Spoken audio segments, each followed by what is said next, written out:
Добрый вечер. В эфире информационный выпуск Камшевшара. Коротко о темах в сегодняшнем выпуске.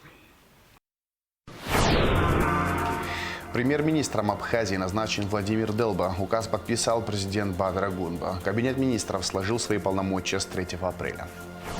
Бадыр Огунба и Сергей Кириенко посетили ЦРБ города Ткорчал и ознакомились с условиями работы. Сергей Кириенко подарил больнице аппарат электрокардиограммы. Двум знаменательным датам был посвящен конкурс среди учащихся столичных школ. 80-летию со дня рождения первого президента Абхазии, а также 80-й годовщине победы в Великой Отечественной войне. Премьер-министром Абхазии назначен Владимир Делба. Указ об этом подписал президент Бадыр Огунба. Президент Абхазии Бадыр Огунба принял отставку Кабинета министров, который сложил свои полномочия с 3 апреля. В ближайшее время премьер-министр представит главе государства предложение по персональному составу правительства. Ведомство продолжит исполнять свои обязанности до сформирования нового состава, но на срок не более 3 месяцев со дня принятия решения об отставке. Бадыр Огунба поблагодарил правительство за проделанную работу в течение последних 5 лет. Мы действительно за эти 5 лет проделали огромную работу. Правительство, в частности, возглавляемое Александром Золотинским, действительно в непростых условиях пришлось работать правительству. Начиная с первых дней, это была история с ковидом, когда 1,5 года фактически все возможности страны были парализованы. При этом надо было сохранять жизни сотен людей, и эта работа была сделана по мере возможности, на мой взгляд, достойно. Вы люди профессиональные, вы люди опытные. Нам удалось в разных сферах, в которых вы трудились, добиться определенных результатов. Действительно, показатели бюджета в 2,5 раза стали выше, если сравнивать с 2019 годом. Правопорядок, работа правоохранительной системы была с положительной динамикой. Удалось за эти годы увеличить бюджет Министерства обороны, что, безусловно, не могло сказаться и на военнослужащих. Экономические проекты, которые реализовывались на территории Абхазии, нареканий не имели. И также по всем направлениям: медицина, просвещение. Безусловно, не могу не отметить работу налоговой инспекции, Министерства по налогам и сборам, Министерства сельского хозяйства. Вы знаете, что масштабно внедрена поддержка сельчан, и эта программа должна быть продолжена. При всем при этом, безусловно, время не стоит на месте. Нам необходимо в соответствии с новыми вызовами, требованиями находить новые подходы, улучшать качество жизни граждан нашей страны. Я уверен в том, что каждый из вас, кто здесь находится, будет и дальше полезен для нашей страны. У нас нет людей, которых мы можем недооценивать. Каждый из вас имеет колоссальный опыт работы, и он будет применен в рамках государственной службы. Президент Абхазии Бадыр Огунба и первый заместитель руководителя администрации президента Российской Федерации Сергей Кириенко посетили город Ткорчал. Они возложили цветы к памятникам воинам, погибшим во время Великой Отечественной войны и Отечественной войны народа Абхазии, и пообщались с местными жителями. Сохранение мемориальных комплексов остается приоритетом в российско-абхазском гуманитарном сотрудничестве. Сегодня 82 села в Абхазии участвуют в специальной программе по восстановлению памятников. Благодаря поддержке Фонда президентских грантов России на реставрацию мемориалов уже направлено более чем 77,5 миллионов рублей. Работа по сохранению исторической памяти будет продолжена. Нам отрадно видеть сегодня вас здесь, у нас в Ткорчалах, и великому народу России большой привет от города-героя Ткорчал. Спасибо вам большое за это. Затем Кириенко и Гунба посетили Центральную районную больницу и поликлинику, ознакомились с условиями работы медучреждения, пообщались с персоналом. Сергей Кириенко подарил больнице аппарат электрокардиограммы. Главврач больницы поблагодарила Сергея Владиленовича за очень нужный медучреждению подарок. Президент Бадра Гунба, вице-президент Беслан Бигвава и первый заместитель руководителя администрации президента России Сергей Кириенко посетили Ачимчирский припортовой терминал и ознакомились с условиями его работы. Руководство предприятия подробно проинформировало гостей о текущей деятельности и логистических возможностях терминала и планах по модернизации инфраструктуры. Основные вопросы – это совместимость технологическая с РЖД. Здесь основная проблема – это сопряжение железной дороги, моря. То есть надо синхронизировать эту историю. Есть вопросы, связанные с трансграничными операциями, есть вопросы, связанные с согласованием объемов перевозок, унификацией тарифов. То есть есть вот вопросы, связанные с тем, чтобы более плотно контактировать с РЖД по этим всем вопросам уже на стадии запуска, начала эксплуатации этого проекта. Я думаю, что если у вас сюда ФЕСКО заходит, то они вам с этим помогут. С тарифом поможем. Спасибо. Бадра Гунба и Сергей Кириенко побывали на Сухумском заводе Ачбаяшта, входящем в структуру вина и воды Абхазии.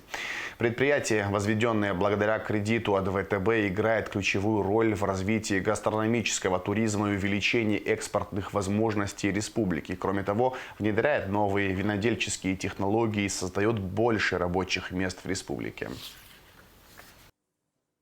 Абхазия богата историей, богата вообще культурой виноделия. Мы можем сегодня с уверенностью говорить, что Абхазия, территория современной Абхазии является родиной виноделия, очагом винограда и виноделия, потому что об этом свидетельствуют полученные материальные данные.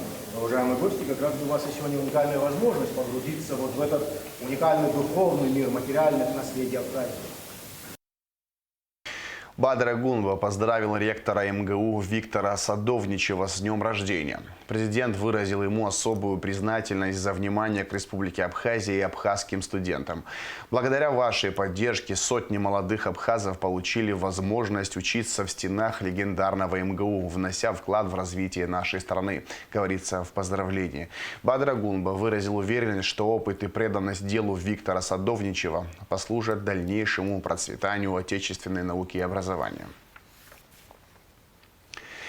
Ираклий Хиндба стал лауреатом международной премии имени Лаврова за поддержку и продвижение русской культуры. Премию в Таврическом дворце в Санкт-Петербурге Ираклию Хиндба вручил генеральный директор Государственного Эрмитажа Михаил Петровский. Ираклий Хиндба стал первым лауреатом данной премии наряду с выдающимися деятелями культуры России Львом Додиным, Евгением Мироновым и Юрием Александровым. Представители погрануправления ФСБ России в Абхазии и погрануправления республики посетили ветерана Великой Отечественной войны Клавдию Пухову в поселке Багребста.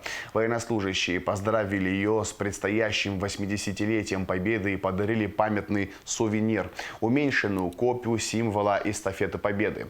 Клавдии Пуховой 99 лет. Она родилась в деревне Калмаково Калининской, ныне Тверской области, в семье простых крестьян. После школы поступила в медицинский техникум. С начала Великой Отечественной войны работала в военном госпитале фельдшером. В общей сложности ветеран посвятила более 70 лет медицине как в России, так и в Абхазии.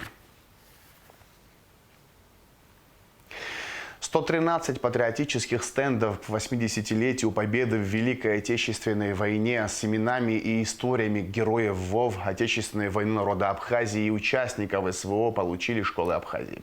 Это уже третья поставка стендов в республику. В результате совместной работы Министерства просвещения нашей страны и Российского фонда президентских грантов всего было доставлено 918 плакатов. Министерство просвещения распределило их по школам. Стенды оснащены QR QR-кодами, чтобы привлечь внимание молодого поколения к празднованию Дня Победы с использованием интернет-ресурсов. Они направлены на воспитание и формирование у детей чувства патриотизма, любви и знания о своей истории. На данный момент идет разработка стенда, посвященного первому президенту Абхазии Владиславу Арзенбу. Это наглядные пособия для учителей истории, то есть в то время, чтобы, когда будут предмет истории проходить наши ученики, имели возможность более детально изучать подвиги наших героев. Это Великой Отечественной войны, это и специальной военной операции, которая сегодня проходит на Украине. Также в нашей Отечественной войне хотелось бы поблагодарить от имени Министерства просвещения за оказанную помощь фонду президентских грантов. Они оказывают очень большую помощь. Если самой истории, как вообще получилась реализация такого проекта, говорить, то недавняя поездка учителей в город Пятигорск, Центр знаний Машук, когда на встрече с Сергеем Кириенко наши учителя отметили о том, что им не хватает на уроках наглядных пособий. И вот, то есть, это первый этап, который реализация тех намеченных планов, которые были там обговорены, то, что эта работа дальше и будет продолжена. В истории любого государства и народа есть события и выдающиеся личности, память о которых передается от поколения к поколению, сохраняя при этом величие и национальную гордость. Двум знаменательным датам был посвящен конкурс среди учащихся столичных школ: 80-летию со дня рождения первого президента Абхазии, а также 80-й годовщине победы в Великой Отечественной войне. Школьники показали глубокие знания по истории. Мероприятие было организовано столичным управлением образования. О конкурсе и о том, кто лучше всех проявил себя, в материале Шазины Ханагуа. Память в кадре. Номер 1.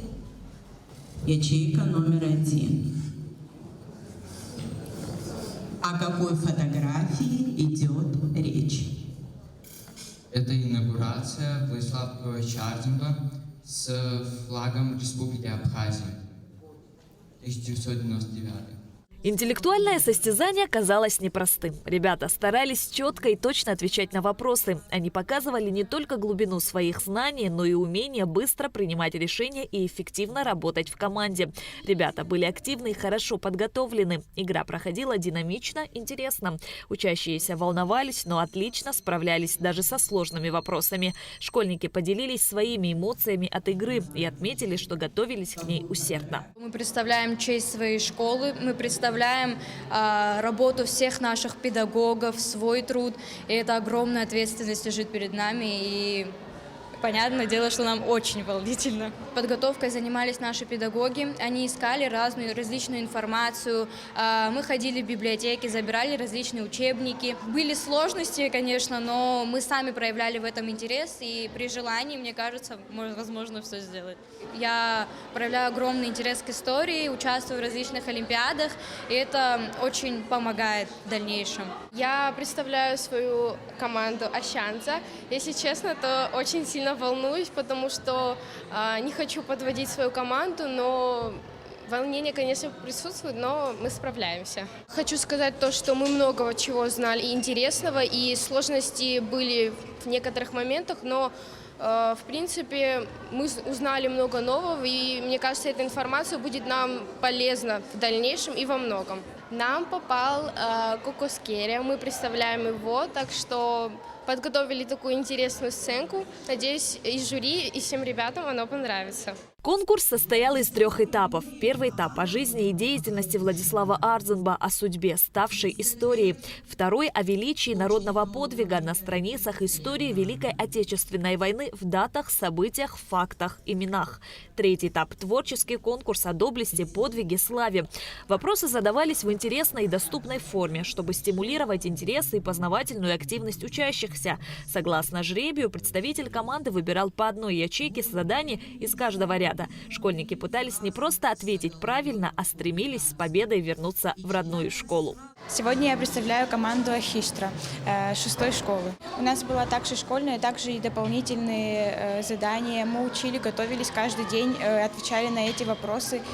Нам было очень волнительно готовиться к этой Каково выступаете в стенах родной школы? Конечно, в стенах своей школы намного легче выступать, чем за пределами своей школы. Вы нацелены на победу? Да. Ответы были командными. Каждый правильный ответ приносил 1 балл, а набранные баллы суммировались. Компетентное жюри следило за ходом конкурса. Память о героях не подлежит забвению. Делились впечатлениями участники, дети и взрослые. Молодые преподаватели истории отметили актуальность тематики, высокий уровень подготовки учащихся. По их мнению, главное в этом мероприятии было не только соревнование, но и важное образовательное значение. Конкурс позволил детям узнать больше об основателе современного абхазского государства, первом президенте Владиславе Арзанба, а также о предпосылках Великой Отечественной войны, о том, какие события и личности оказали наибольшее влияние на исход войны и о важности жертв военных лет для нашего народа. Действительно, детям не просто нравится, они загорелись и хотят изучить как можно больше информации, а и информации действительно много, интересной, которой, к сожалению, за один урок мы не сможем охватить, но благодаря подобного рода мероприятиям, это мероприятие проводится, можно сказать, не только для детей, но и для учителей, для молодых педагогов, таких как я, допустим.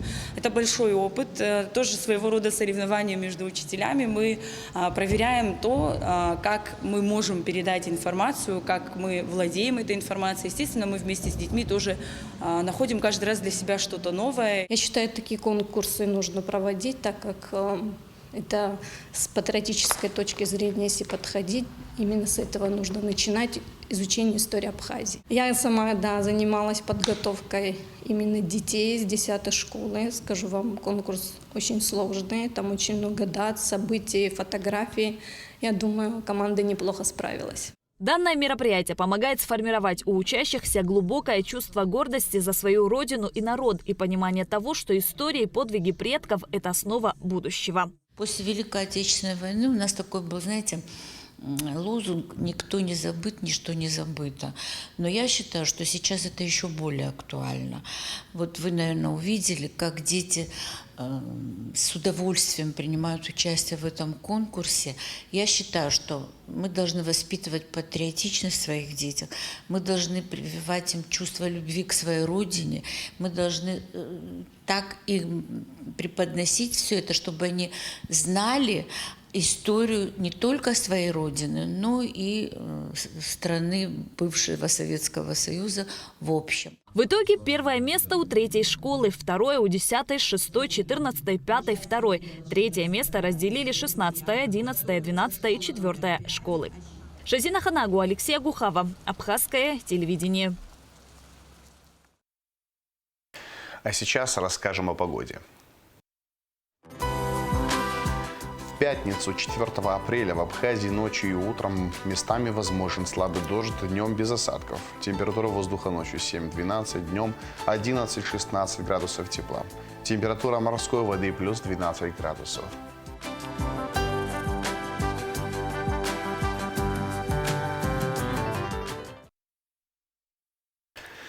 На этом информационный выпуск Амшевшара подошел к концу. Всего хорошего. До свидания.